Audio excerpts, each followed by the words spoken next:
Hi friends, ఇప్పుడు bubble craft చేయడానికి water, colours, Vim, craft ఇంకా స్పూన్ ఏమో కావాలి. ఈ విమ్ 2 స్పూన్స్ వాటర్లో వేసుకోవాలి. ఇప్పుడు ఒకసారి మిక్స్ చేసుకోవాలి. ఇప్పుడు ఇలా మిక్స్ చేసిన తర్వాత మీకు నచ్చిన కలర్ యాడ్ చేసుకోవాలి. ఇప్పుడు నేను బ్లూ తీసుకుంటున్నాను.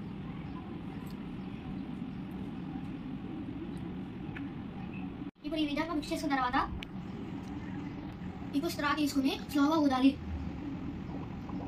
ఇలా బబుల్స్ వచ్చేదాకా లోపల స్లోగా ఊదాలి.